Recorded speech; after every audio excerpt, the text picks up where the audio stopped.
At the bowling alley in Mission, waiting for the Christmas party for Ruben's Grocery, and I'm gonna win this. I'm gonna win their ugly sweater contest. I did wash my sweater since last time, since the last Christmas party.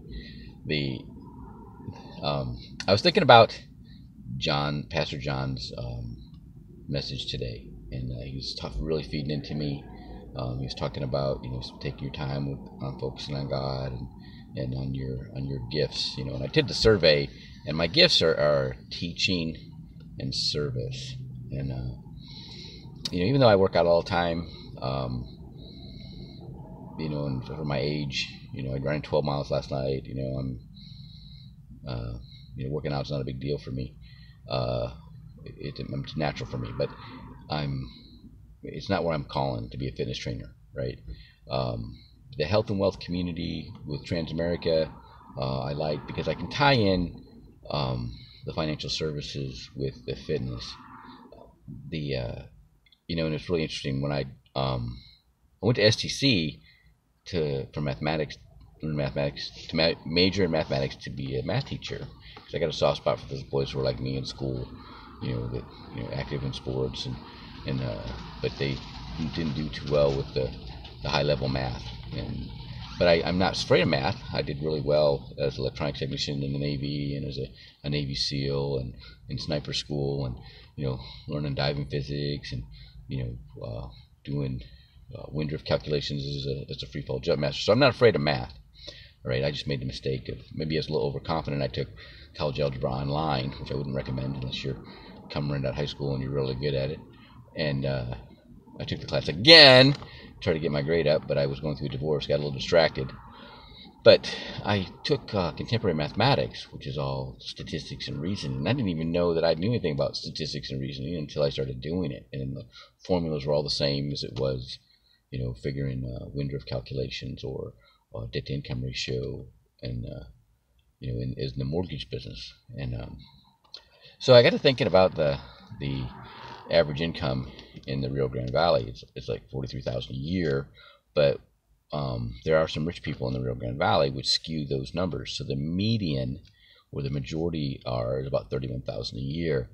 And so if somebody with $31,000 in that category puts away $10,000 a month, at the end of 10 years, put away 10%, he'd have about $120,000. Okay, now if you're young enough, that can add up, right? But I'm 55, right? Wouldn't last very long, right? So for me to have $50,000 a year, I'd have to put $1 million away, and in 10 years, I'd have to put away $6,200 a month to do that. Now I have made enough money to do that. I was in the mortgage business, and for like 5 years in a row, I made over $200,000 a year. So I know it's possible, and I know because of that experience, it's just the numbers, all right. And when you're working real hard, to build rapport and get to know people and get people comfortable with you, and the people that they're closest to you, they're not moving, you gotta understand that's just a small market. Okay, the people that you're touching every day, and they have a preconceived idea what they think that you can do or whatever. But when you're getting there and you're smiling and dialing and you're calling those people and you don't know, or people maybe you do know but just as acquaintances, and there may be somebody you're calling that's sitting there going, how am I ever going to retire, right? And how am I going to have to keep working this job forever, right? And then you call them, it's going to be like you're sent from God, all right, to help them.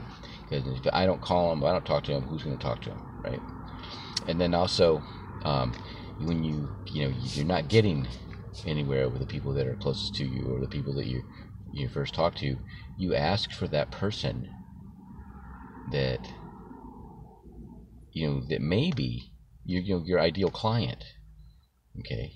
And then and I can talk about hairdressers, right? They make good money. It's all cash, but they spend it as fast as they make it. There is no pension plan for hairdressers. There is no 401k for hairdressers.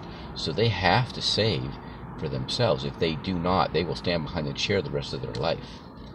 Okay, and I'm very aware of how that works for them. Anybody else, real estate investors, okay, once you've been in a few crashes, you got a bunch of millions in equity, but that's not liquid. You can't touch that money, and the market takes a turn, and then you lose it all. It just millions of dollars just vanish because it's all on paper, right? And then you don't you're tax exempt if you get equity in your personal primary residence and you sell it, okay, and you get that money out. You don't have to pay tax on that money, right? But you can only live in one house at a time. And an investment property, you don't have to pay tax on it if you buy another property of equal or greater value, okay? But then your money's tied up, or the majority of it's tied up, okay? So it's not liquid, and then you don't have there's no rider in your equity in your house for long-term care or catastrophic illness. And that's where Transamerica comes in, and that's where the wealth and health community, because you're in good health and you've got that going for you with Transamerica, then you're good to go for life. But if you don't, okay, and no matter where your money is, something happens to you, and with we're all vulnerable. Nobody's invincible, and I just heard a guy I know from Toastmasters who needed a kidney transplant. He's like due to do a kidney transplant next month, but he's gone. He died. Right? He didn't make. He had somebody step up. It was a godsend that this lady at Toastmasters, and just God bless her. She's volunteering to give her kidney to this guy, and they were a match, and he didn't have the time to do it. Okay, and that was like a shock, a major shock. Okay, but and he wasn't. He was a drug addict and didn't lead a healthy life. But you never know. You never know. There's Pastor John gave a talk about somebody that was in good health, and then all of a sudden just died. Nobody saw it coming, and he's got to go to the funerals tonight. He's doing that right now. So with all that said, I'm being like, right now, God is today giving me my purpose and what I'm here to do, and with my my fitness and my knowledge and my gift in teaching and service, doing these financial literacy workshops. I've already done a PowerPoint. I've added the scriptures, generic PowerPoint for the churches with the scriptures in it. I'm waiting for the pastors to approve it, and then I got to get corporate approval.